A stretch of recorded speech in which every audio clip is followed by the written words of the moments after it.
Public Therapy Podcast with your host, Chris. And Ray. All right, so this is episode 21. We stopped at 20. So I don't know how long it's been since we recorded. It's been a long time. Probably like 2 months, maybe. But y'all probably were wondering what happened or what happened to Public Therapy Podcast for the few of y'all that do listen. So what happened, Raven? A lot has happened. Yeah. So nothing crazy, like nothing. Yes, something crazy. What? Your health. Oh, not my health. He's having some trouble with his foot, and that happened, and Norway happened, and his competition happened. Well, that's what we're mainly gonna talk about is the competition today. And anything else? Yeah, those are like the main three things. Yeah, that's happened. I think last time we did the episode, I think I was about to leave to go to Italy for some training, but that's it. But yeah, so the reason why we haven't recorded in so long is because I was in prep, and we talked about in previous episodes how I was doing a bodybuilding competition. So towards the end of prep, I got really fatigued, and it was not like coming in here. Like I don't even think I stepped foot in this recording room to even come in and try to attempt to do a podcast because I was so tired because I was spending long hours at the gym, waking up at 4:30 every morning to do an hour of cardio, and it was just exhausting. So what was your thoughts about the whole process? Man, let me tell y'all. It's way harder than what you think it is. It's way harder than what you can imagine. Like, it was challenging for him. It was challenging for me just as much. Like, when he says he was tired, he was tired. Like, every single day, he come through the door and it's like, hey, how you doing? And I'm tired. Yeah. I'm tired. Yeah, definitely. I had a bad prep. That's what it all boils down to. I just had a bad prep. So, like Raven said, I had health issues. I ended up hurting my foot. So apparently I have blood clots going on in my leg that we just found out maybe like a couple of weeks ago. And tomorrow I got to go see a cardiologist. So pretty much, and I'm probably putting too much of my business out there, but, so I had pain in my foot. And I thought it was because I was overworking myself doing cardio and stuff. So I went to go see a doctor. The doctor gave me pain meds, which was the wrong thing to do. Then I ended up going to a podiatrist. Well, I got referred to a podiatrist. The podiatrist saw that there was definitely something wrong with me, and pain meds was definitely the wrong route to go. And then I also found out, so I was diagnosed with plantar fasciitis maybe like 4 or 5 years ago. And then I found out that I did not have it from the podiatrist. They just pretty much blanketed that and just diagnosed me with a common symptom because my symptoms were related to whatever else was going on around the time. And then you got referred to the vascular surgeon. Yeah, but before that, the podiatrist, that's when I found out that I had nerve damage in my foot. So, pretty much the veins in my foot were they're pretty much dead. So I have no blood flow going through my foot. So then they sent me to the vascular surgeon. That's when the vascular surgeon found out that I had blood clots in my leg. So, and first thing he said after he read the what do you call it, the little paper or whatever. I forgot what you call it, some diagram or whatever, but they did the ultrasound on my leg. Did you have an EKG done? Or is that what you're getting? I think that's what you're getting tomorrow. Yeah. Okay. So they did the ultrasound on my leg, and then they saw these blockages in my veins, and they realized that I wouldn't get no blood flow. So that's why my foot is basically right now is dead. It's basically a dead foot. And he said, I'm lucky I didn't have a stroke, and he said I'm lucky that I still have my foot because it could have gotten worse than what it is. So now we don't know what's going on. So he thinks it's heart related. So now tomorrow I get tests on my heart basically to see what's going on with that or whatever EKG is. I don't know all these medical terms. So that made prep very difficult because trying to do cardio for an hour every day, and some of y'all probably listen to this like, why did you just stop? Why didn't you just stop doing cardio? So by the time I started having all these issues, I was already in too deep. We spent way too much money, and it sounds stupid. And saying it, and if you don't understand how this thing works, yes, it does sound stupid. It sounds like I'm making my health worse or whatever, which I probably was, but I was well too invested at this time. So it was like a now or never type situation. And I kept holding it off, and I decided to just go ahead and go on with the show. So I competed, what was that, almost 2 weeks ago now? Yeah, it was on the 29th. Yeah, 29th of September. So I competed. The experience was, the actual show day was good. The show day was good, but the first leading up to it, like the last 3 days was rough. So let's see, throughout the whole prep, how many coaches did I have? If we count like being real technical. So beginning of prep, let's see, you had one back like at the very beginning, then two. The second one was Nabil, he was a good coach. Nabil, you just expensive as hell, man. But the only reason why we stopped training with Nabil, or why I stopped training with Nabil, was because we ended up moving, which we talked about it. We ended up moving to a different house. So there was no hard feelings there. It was just not reasonable for me to keep training with him. So after I left Nabil, I hired an online coach with the group. I'm not even gonna say their name because I'm not like that. But it was a group that I hired, and pretty much was doing weekly check-ins and stuff. And I would give my check-ins on a Friday morning, and I wouldn't hear anything back from them until about maybe Sunday, sometimes Monday. And then sometimes they would say that they never got my emails, or they would apologize and say, sorry, we have too many people. So as soon as I hired them as a coach, they ended up doing a promo like the following week, and they ended up getting like 200-300 something clients. So that's why they had so much backup. So I didn't want to go with them anymore because I felt like I wouldn't get in that personal one-on-one type training type situation. Because I can train, I know how to train. I just needed like an accountability person, someone to kind of help dial in my macros and all the other stuff. And then, just help with the body fat and all that crap, trying to get it down. So then I hired another coach. So I dropped them, hired another coach in the midst of having those other people. So if y'all can imagine how much it costs to hire a coach, it's probably pretty accurate what you're thinking. So I ended up hiring another coach, and everything was going well at first. And I noticed, like, even in the beginning, I noticed he was very nonchalant with his responses and stuff, but I just figured that's just how he is. But he was still giving me advice. But everything kind of caught up towards the end.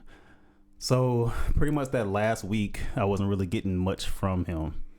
So the last 3 days, he was supposed to give me, the last 2 days, he was supposed to give me a cell phone number so we can do hourly check-ins and stuff, because those last 3 days is really what matters most. So I was still holding a lot of water, still holding body fat that I didn't want to hold and all this other stuff. And everybody just says, listen to your trainer. But when your trainer does not respond to you until Monday or Tuesday after the show had already ended, that's a problem. So I ended up having to I'm glad I had Nabil in my back pocket, because that, like the day before, I was able to send him updates and stuff. So he helped me out as much as he can, but he can only do so much. So the show day, I got on stage knowing that I wasn't going to do well once I saw those guys. And I was already, it was a lot of stress anyway. I was just glad to get on stage. So I didn't place at all, but I still felt good. I feel like I looked good. If y'all follow my fitness page, y'all see some of the photos and stuff. But it kind of ignited a new fire in me for the next show. Like, I know what to expect from the next show. and me and my training partner, well, the person who I train with from time to time, we talk every now and then. And I don't know if I want to hire a coach for the next one, like a prep coach. I think I want to try to do it myself because I know what to do. I just need, maybe I'll get like a macro coach, something cheap just to, do like check-ins and stuff. Maybe we'll see. But this prep was rough. And those last probably like 6 weeks, I was in a dark place. Like I was talking to Raven about it. We were talking about it. And talking about, like, I didn't realize I was depressed and stuff until after the show. Because I was in that last week, I was telling you, like, I don't feel nothing. Like, I didn't feel like I was there. Like, I felt homesick. Nothing felt normal. I was very irritated. I was always tired, but I couldn't sleep. That's another thing too. You would think, oh man, you're so exhausted. You think I'm gonna go home. As soon as I get home, I'm pass out. No, I was only getting like maybe 3 or 4 hours of sleep at night. Like every time Raven be up and I'd be on my phone. I'm on my phone because I can't sleep. So I'm just, scrolling or doing whatever it is that I'm doing on my phone. And actually, I had a weird fetish looking at those cooking channels and stuff. And I remember when I did that stupid. Do you remember the lemonade diet? It was like a fad diet, what everybody's doing. Yeah. I was doing one of those, and I remember I did the same thing. Like whenever I go on these extreme fat loss diets or these extreme fad diets and stuff, I find myself wanting to look at people cook. And it was, I don't know what the deal was, and it was because now I don't care about watching those videos anymore. So yeah. So what was it like for you? What's it like being married to someone that was in prep? What was the hardest part for you? The real deal hardest part for me? What? The hardest, okay. So I'll say there were 2 things that were very hard for me. And one was coming home every day and it's just like, I already knew what it was going to be. Either you were tired, either you were hot, or your leg was hurting, so I couldn't. Oh yeah. Like I couldn't touch you because your leg was hurting. Then I couldn't touch you because you were hot, and couldn't touch you because you were tired. And then the second part was the sex. Oh yeah. Libido is super low. Super low. It's still like it's rebounding now. But my libido, for those athletes out there, you know what I'm talking about. But yeah. So ain't really nothing you can do about it. Like I did feel bad. I still feel bad because, to be honest, I mean, we'll be real with y'all. We still haven't. I don't remember last time. I don't remember last time. It's probably been maybe 6 weeks. It's been a while. It's been a while.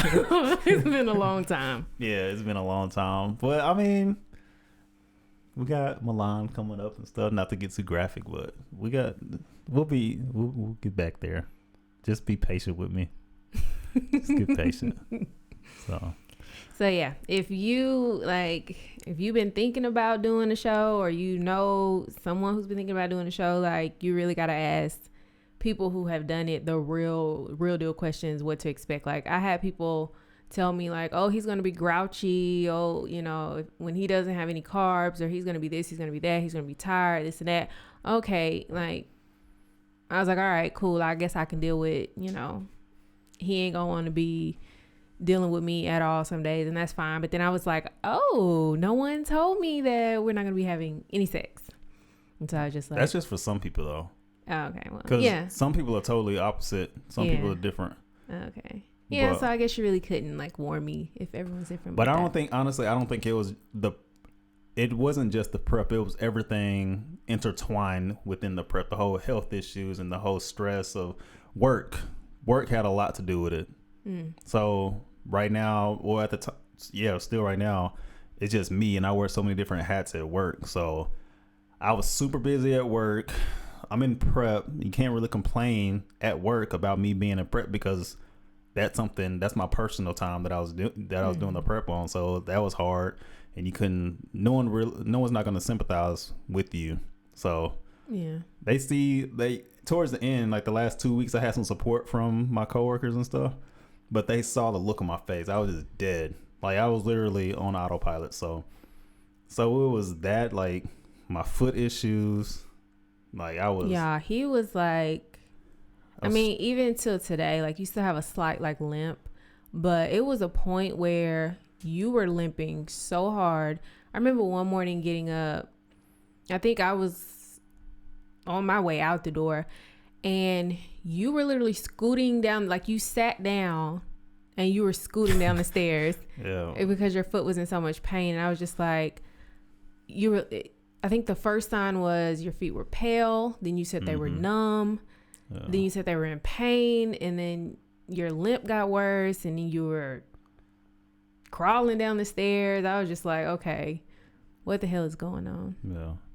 And people tell you, go get seen at the doctor. You go get seen at the doctor, and the doctor tells you they diagnose you with some wrong stuff, or they try to give you pain meds. And me, during prep, I had to take all these vitamins and stuff because I don't have the nutrition that I need. So I was taking so much other stuff, and then try to put pain meds on top of that. But the pain meds wouldn't do anything.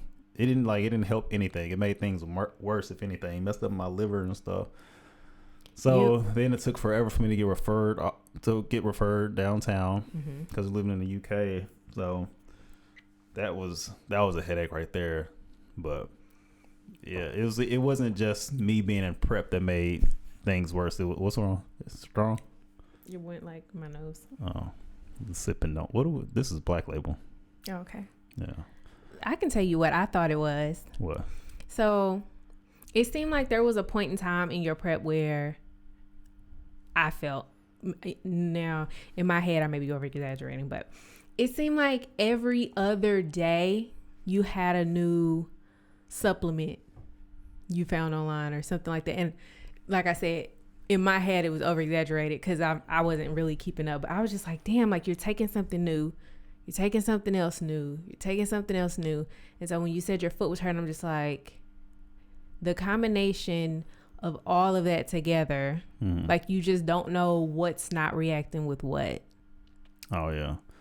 No, because if you go in there and look, like most of it was so vitamins. It was pretty much giving me my nutrients and stuff. So it's multivitamins, digestive enzymes, because whenever you take carbs out of your diet, that's also you losing some fiber as well. So it's hard for you to digest stuff without carbs. So you losing all the energy and stuff. So that's a whole science talking and stuff. Like but vitamin C and collagen and EAAs and BCAAs and creatine, and I was just like, oh my goodness. And then the pills, granted this has nothing to do with that, and the pills were so large, and you would just like pop 8 in your mouth. That was the creatine you would just and I'm just like, oh my god, so many pills. And you know, you just throw them back like they're nothing. But yeah, the prep was terrible, so that's why we haven't been recording, and that's pretty much what all I really want to talk about today. We'll get into other subjects and stuff like that in the next episode. But yeah, it was. Do I want to say it was the hardest? Maybe it was the hardest thing I've done. It's the first time I've committed to something besides you, obviously. But like, I'm very lazy. I'm a very lazy person. So, and not late. So not, hold on. I get bored really quick. Just like I was a photographer at one point in time. I hope they don't hear that cracking noise. Like, do you hear it in your headphones? But I did photography. What else did I get into? I guess that's really the only other thing. But I'm known to get into hobbies and then not want to do it. Even with the bodybuilders, I've been saying I want to compete for like the past 5 years, and I'm just now doing it. 29 years old, and just now jumping into bodybuilding and stuff. So I don't know if I like it yet. I like the process of bodybuilding, but I don't know if I like prepping for a show yet. And I can't judge it off of this last show because everything was just, there was nothing that went right for this show. Well, the show was great. Like the actual show was great, but the prep. So it's like, I know you're saying I don't know if I like it yet. I think you like the experience, you like the results, you like the actual thing of bodybuilding. I just think you had a bad experience leading up to it. Yeah. So if you can get the next time you learn from the mistakes, you know what I'm saying? You're like, okay, I'm not going to have a trainer. Or you say, I'm going to just hire the trainer for the week before the show or something like that. Or granted, if the show is here, I get what you're saying. You know, you have literally go to Peterborough for a week or so. And I don't know, like I get what you're saying. a personable trainer. But yeah, so if I can deal with the fatigue, I can deal with being tired, I can deal with doing the cardio. The hour of cardio didn't bother me. The actual cardio didn't bother me. It was the pain in my foot that bothered me, because the cardio, yes, it was an hour on the cross trainer or the treadmill, or well, definitely not on the treadmill, but on the elliptical. But what I noticed, I don't know if I told you this, I was pissed because the last 3 days I did my cardio, I did the Stairmaster, and I didn't have any pain on the Stairmaster. And it was weird because the Stairmaster is harder, and you would think that it would get more pressure on my foot, but I guess the way that my foot would land on each step, it didn't give it any problems at all. So with the ellipticals and the cross trainer, the weight was always on my toes, it seemed like. Yeah. So it made, knowing what I know now, for this, so I can have the same pain, it would suck waking up early in the morning, going to the gym every day to do the Stairmaster, because obviously we don't have a Stairmaster at our house. I could definitely bring the conditioning that I want. So we'll see. In the next prep, as long as I don't have any health issues, and as long as I'm not as busy as I was this year with work, we'll have a good show. Well, I'll be able to place, because I had the size and the muscles. I just didn't have the condition. I was holding too much water, and I think I stepped on stage and I still had 3 weeks left to go, to be honest. That's why I got on stage looking like I was 3 weeks out. Okay. Yeah. Shit, I thought you looked good, especially those the professional pictures that came back, because the pictures that, of course, I have were taken on my 6S. Don't judge me. And I actually have a couple of videos on my actual camera, and that looks good. But he got the pictures back that were taken, like, officially for the show, and he looked good. Yeah. So I looked good. So I look better than your average person walking around, like, at a beach. Yeah. If I was at a beach, I had the best body on the beach, right? But there's a difference between, I like the way Chris Jones says it. He said that you have hoe ready, then you have show ready. Oh, yeah. So I was hoe ready. Like, I looked good, but I was not show ready that day. Like, I was under 10% body fat, but during a show, you need to be around between 3 and 5 to get those top 3 places. So the show was good. The show was ran very well. At least from my experience, that was just my second bodybuilding show. So we went to one earlier back in June. Went to a show in June. So that was my first bodybuilding show I've ever attended. Then I competed in the second one. So I didn't have high expectations, but this was a well-ran show, high quality show. Everything was good. Wasn't too expensive either. Yeah, this show wasn't that expensive. Everything leading up to it was expensive, but yeah, diet and all that stuff. Diet was terrible, but it was manageable. I got tired of eating white fish, unseasoned chicken. It wasn't fun. 0 carbs. But it's weird now because I find myself still eating less than 200 grams of carbs a day. And I'm trying to eat more, but it's hard. So my body's still adjusting. But. Oh, yeah. So that's some things I remember. So during his prep, I guess the carbs went down or whatever. But, honey, he got mad at me. He didn't say it, but you ain't got to say it. You can figure things out. And so one day I don't know, because I guess when I'm at work and I'm hungry before I eat lunch, I go through like Pinterest or something, and I scroll, and then when you're hungry, you decide on things that you want to make later on. So one day I come home, And I made some goddamn macaroni and cheese. Oh, yeah, that was like maybe. But still, and like Chris was left. fed up. He was like, "What are you baking?" I remember. Then he opened the oven, and I was like, "Mac and cheese," and he was like, "For what?" And I was like, "Because I want it." And so he literally, I think I pulled it out the oven, set it down, and he was like, "Do not eat that around me." But what pissed me off, because y'all should have saw the big ass pan of mac and cheese that she had. It was a big ass pan. So I'm like, okay, she's making this for work. They have a potluck or something.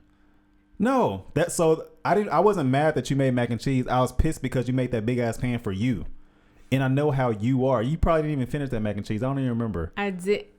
Oh, well, no, I mean, granted, it was like 1 or 2 servings left. But the reason why I had made it as well is because I had decided I wanted to do a damn no chicken, no beef, like little, I forgot how long I did it. Maybe 2 or 3 weeks or something like that. So she wanted to live on mac and cheese. No. And so I kept eating shrimp, salmon, and crawfish. I just kept buying that repeatedly, trying to make tacos, trying to make different things. And so one time I had crawfish left over, and I was like, okay, what else can I make with crawfish? Looked up crawfish at Touffet, and it was just too much. And so I was like, all right, cool. Well, easily I can make mac and cheese and throw the crawfish in it. And so that's what was in the mac and cheese. It was crawfish. And yeah, that's why it was so much. I had a whole container of crawfish. And then I literally just made, I think with me, I underestimate noodles. Honestly, you put in so much, and then after you boil them, they expand, whatever. But yeah, I had made crawfish mac and cheese and honey. He was not. That just didn't make any sense. Yeah. And so I was like, okay. So I had to like keep taking it to work, eating it for lunch. Raven had a hard time understanding. I don't think Raven really truly understood what I was going through until the end. So, and I'm not, obviously I was pissed at the time, but I know that you didn't know. It would have been different if you didn't have any knowledge. Well, it'd be different if you had all the knowledge in the world and you were still doing the shit. Mm-hmm. But I think next prep you'll understand, or maybe you'll go on like a little mini cut with me. Just not as extreme as me, but it sucks. Cause yes, Raven was my support as far as like moral support and stuff like that, but it's still a one-man show. Only I can lift the weight. Only I can make myself go on a strict diet and stuff like that. I was responsible for my own health and stuff.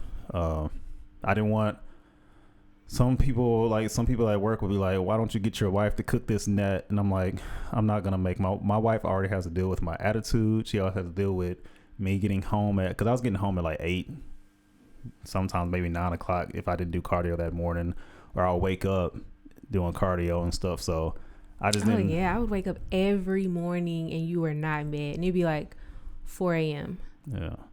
So I just didn't want to put anything else on Raven. I was just like, we only got, at the time was like, we only got like 6 more weeks of this. So, yeah. So for those of you out there that are like couples or whatever, or even if you're just single and you listen to this, really think and do research before you actually decide to jump into a show. Know what you're getting into. There is no easy way, I guess, unless you just gifted. Like Jackson didn't have a hard time. At least he didn't seem like it, but he was always in good spirits and stuff. I think some people just have really good preps, but most of the time, even like people that I talk to that compete, like the people I was competing with, they was saying how terrible it is and that they were ready for the shit to be over. I don't know how people compete year round. If I got paid, I don't even think I would do it for money, to be honest.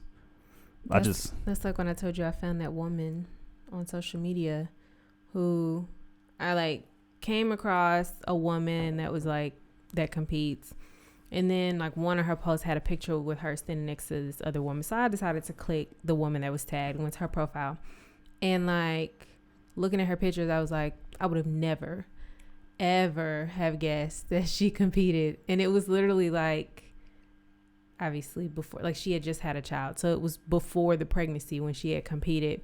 And she had like made a recent post with like her on stage and was just like, you know, people always ask me, why don't I compete again? Why don't I get back into it and this and that? And she was just like, honestly, I have different priorities now. Like, she was like, it's a selfish sport. Like, it's just, it's for yourself. And so she was like, I literally cannot focus on that because I have other priorities. And I'm like, oh, okay, yeah, you have a new child. And so it's like, literally, if you were to commit to that, it's almost like you would be like, all right, well, here goes the baby. Can you take care of the baby while I focus on myself and my prep and my show and stuff like that? That is true. It's a very, very selfish sport. So I don't think after we start having our first kids and stuff, the chances of me doing another show would be very, very slim. So I'm going to compete again. At least I say this now. I'll do Body Power next year in May, and maybe a show before, maybe a show like afterwards, just around that time, like a tune-up show, the Body Power show, and then maybe the Rob Ronaldo show or something like that afterwards. And then no, let's not say that yet. Yeah, no. Raven's not pregnant, because that's probably what y'all thinking. No. Obviously they know we not. We just told them. We just told them we don't even remember the last time. Oh yeah, that's true. Yeah. Ain't no nothing over here. But it's 8:30 at night, so we're gonna get to bed. We'll get in the bed. Yeah, we are going to Milan on Friday. Oh yeah. Back to traveling. Yeah. So we still some traveling food. So let's talk real quick about the last trip we went to Norway. Yeah. Man. So Chris had to go to Norway for work, and he came home one day and was just like, hey, you know, I booked my ticket and the tickets look like they're really cheap.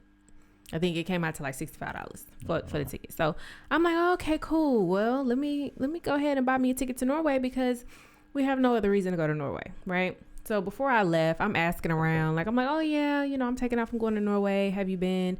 Someone told me, yes, I've been. And she was like, it's very expensive, very, very expensive. She was like, you know, $10 for a beer and this and that. So I'm like, okay. You know, I'm like, well, we won't be there for long. So, you know, it's nothing. If it's a little expensive, then that's fine. It's not like we're staying long time. So we get there, and my bright idea was, it was late at night when we got there. And so I was like, oh, okay, well, you know, let's pick up something at the little convenience store inside the airport. Yeah, something to snack on so that when we get the car and go to the room, we're not just starving, hungry, trying to find something to eat. And if there's nothing to eat, we're going to be frustrated and this and that. So I was like, let's grab a little snack here at the store to take to the room. Okay, cool. We go grab 2 sandwiches. And when I say sandwiches, I'm talking about the ones that you see like at the gas station. Regular sandwich, look like they cut it in half and then put it in a container. So we got 2 sandwiches, 3 protein bars. Then we got 4 protein bars. 4 protein bars. Yeah. 2 waters. Yeah. Total. $41. $41. Like, never would I would have never imagined spending $41 on that.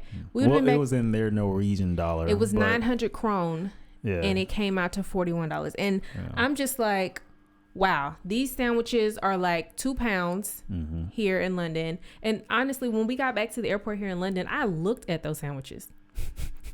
Same. I was so pissed. Yeah. I looked at the sandwiches. They were like 2 pounds, which is like maybe $4. No, not even. Not even $4. Right. So I'm just like, at the most, we would have paid $8 for the sandwiches. Even if the bars were $2 each, like that should have been no more than $15. 16, and then $2 each for the water. Maybe 20 on the high side. Maybe $20. Yeah. But another thing too that we keep forgetting about. So I had a rental car. It was a nice car. It was like a Toyota something. I don't know what that thing was. I'd never seen that before. But we went and got a rental car. So I booked the rental online, and I think the rental was like maybe 150 pounds or $150, something like that. So we get there. I'm like, okay, let's get this rental. So like, most places you got to pay a deposit or down payment or something like that. They take like a security deposit or whatever. So paid the security deposit, and she said it was something krone. I was like, okay, some 1,000 krone. Yeah. It was 9,000 krone. That's what it was. 9,000 krone. So I'm like, okay. I just used the card, just swiped the credit card. We checked online, or no, Raven looked up. We were the already conversion. traumatized. We just bought the $40 sandwiches maybe 5 minutes before that. Yeah. So we walk into the place and she gives us the total of 9,000 krone. I'm like, oh. But she explained, and she was like, the reason why it's so much is because this, and this. And I'm like, okay. I was like, all right, cool. I got to pay it. Yeah. I need the car. Yeah. So swiped the card, and Raven was like, man, that thing. I had a conversion app on my phone. That's like $12,000. That's like $12,000 or $1,200. And I was like, no, there's no way. I was like, you got to do the thing. And she was like, you're right. Raven goes, it's $1,000. It's $1,000. $1,000 for a deposit for a rental car in Norway. Yeah, $1,000. $1,000 for a $150 car, or $150 rental, for two days. I had that car for 2 days. I wish we would go somewhere and they say, "Oh, we're just gonna hold the $1,000." Yeah. What? Yeah. But so for those of you who are planning on traveling to Norway, ain't nobody. We don't know nobody. Nope. Let's be serious. Ain't nobody we know listening planning on going to Norway. Never know, but if you ever do, you do. You just make sure you have some money. Rethink it. Like make sure you make it a day trip. I don't know. Stop by. But the place where we were in, the place called Stavanger. That was the name of the area, and there was nothing really there. We went and saw some swords or something like that in Iraq. That was pretty cool, but that's it. But I wouldn't go back. Yeah, I was looking at like things to do. So whenever you go places, you can booking.com, stuff like that, where you can find like the attractions that are like in the city or whatever. And so most of the things that you can do in Norway is like the hiking and going into the mountains and stuff like that. And those were like a couple of hours each. And so I was just like, not trying to do that. And we didn't necessarily pack for something like that. Yeah. And so I wouldn't hike nowhere anyway. I was just going to say Brokefoot couldn't have hiked no mountain anyways. But I was just like, oh, okay. Like this is real deal. One of those sightseeing countries where you just go out into nature type thing. But yeah, so I have no reason to go back. Yeah, so this weekend we'll be heading to Milan. We got a long weekend coming up, so it's like, let's just go to Milan. We're going with our friend, one of my workout partners, going with him and his girlfriend. And yeah, we'll see. We'll see what happens. Not what happens. Jesus, I said that like bad, but Christ. So I've been to Milan before already in the past, and Milan's not one of those. It's a beautiful city, but it's just not a lively city. Like it's not like going to Rome where you don't have enough time to see everything. Milan, you have to really look for stuff. Like you got the Duomo, you got a couple of churches and stuff. But after that, you start looking and searching. Actually, wrote down a list of things that we can do. Was the Last Supper on there? Well, that's a given. But other things that we won't think about when we're there, I wrote those down. Okay, cool. Because we know to go see the Last Supper. We know to go see the Duomo. We know to go see like two of those churches out there. But we were trying to go. I was looking at possibly going to Lake Como, but it's not. I don't think it's reasonable to spend $200, $300, $400 to go somewhere for a couple of hours. Yeah, it's not. So I know you said when we get there, you don't want to we're not going to sit around. We'll still do stuff, but I don't think we're going to leave Milan like you planned on. Because I had a few hours today to like BS and look at some stuff, and I was really trying, but it wouldn't make any sense. It's just not smart. Okay. Yeah. Hey, sounds good. We got other trips planned too. When it get closer to those dates, we'll talk about where we're going in the month of November. Yeah, November's gonna be busy. So, yeah, that's fine. Yeah. So, but everything's good. So, the show is over. That same day, I was a totally different person that same day. As soon as I got a burger and stuff, and you would think after all that long hard dieting and all the cardio and stuff, you'd think that I just start slamming food. I thought I was, but I had that burger, I had the pizza the night before, I had the burger, and I just wasn't satisfied like I thought I would be. Like I was like, that was good, but it just didn't hit that spot like I thought it would. And then I don't really have a craving. Like I told myself I'm gonna be getting McDonald's every day and all this other stuff, but no. I think because I know what it does to my body. Mm-hmm. Yeah. So, and I'm not trying to maintain my abs or anything like that, but at the same time, I don't want to have a terrible rebound. So, and then I don't want to make my prep harder for the next one. I want to make the next one I don't want to make the next prep easy, but I want to make the next prep go as smooth as possible. So I'm not going to let myself go, but I am going to do I'm going to do a mini cut before I bulk again.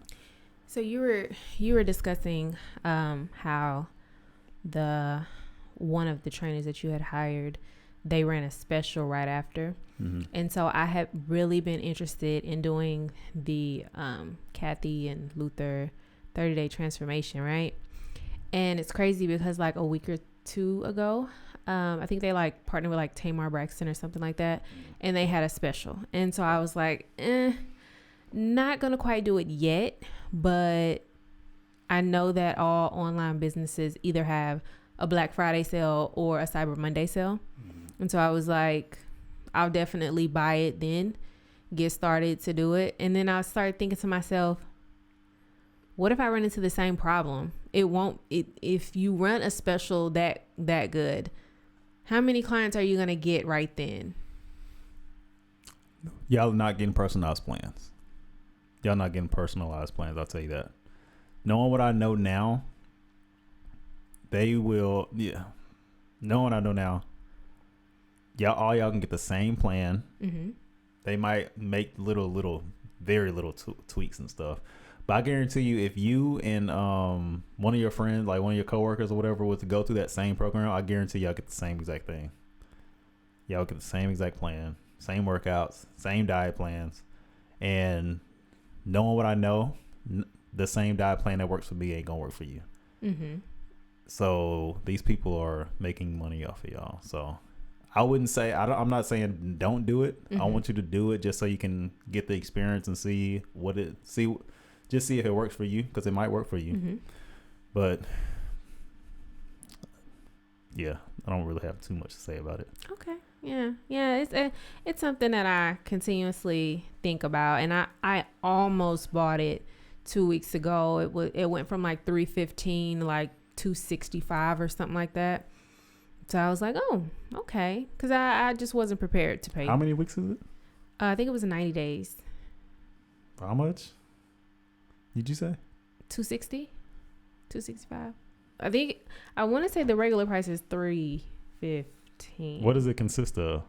Hold on, I can get you that information to see. Obviously, you get a diet plan. They get a workout routine. Is there like any check-ins? Yeah, it is check-ins. So here we go. Various plans to help you. Are you ready to commit? Blah, blah. So they have a 30-day customized meal and workout plan, weekly guidance and support from our team. They got vegan, pescatarian, and meat options, at home and gym workouts. People love to put that word customize on things. They're they ain't customizing nothing. And I think you can get to the point. God dang. So the 90-day transformation. Oh, this is the partner plan for $525. So you and a partner would split that in half. Mm-hmm. Yeah, $250 and y'all get the same plan. Yeah, so that's like $200 and something to have a partner. And yeah, so it says training assurance, food plan, online videos, leadership management, stuff like that. But Yeah, I was a little skeptical. Now, granted, when you look at their profile, the pictures look great. The transformations look great. Like, so it's very tempting to pay and to just do it to see how your body will change. But I'm also like, I don't know. I think I like in person, but obviously that'll be whatever price I'm paying for the 90 days would be however much I'd be paying a month for somebody in person. Yeah. And I'm similar where I think, Chris, why don't you just train her? It's not that easy. It ain't that easy. It don't even work like that. No. Yeah. You need someone out. You need a non-biased eye for that type of stuff. I think that works best like that. But I'm tired. It's not tired from like working out or anything like that. I'm ready to go. I'm ready to go lay down. Yep. We about to lay it down. But we do apologize, or at least I apologize, for not getting y'all this, for people that's been looking forward to the Public Therapy Podcast. But I do apologize for not getting these out. But especially for too long, we shouldn't have waited 2 months to do an episode. We should at least did like a quick 15 minutes or something. But we won't take that long of a break again. I don't know if we're gonna record in Milan. That'd be cool, but probably won't. Yeah, let's be honest. Yeah, so we'll definitely record again. We'll give y'all an episode maybe next week or the week after, talk about our trip to Milan, and then figure out from there. But we do appreciate y'all. Thanks for listening. This is episode number 21. So we getting up there. We got some episodes under our belt. So please share the video. Tell your friends about Public Therapy Podcast. So yeah. Hey, we can get back to the questions now. So you got anything? If we said something today you want to ask us about, we didn't elaborate on, or something like that, or just some new stuff now, like, man, I really wanted to ask y'all this, but y'all went missing. Go ahead and hit us up in the DMs. Let us know what you want us to talk about. Yeah, please do. So this has been another episode of Public Therapy Podcast with your host, Chris. All right. Bye.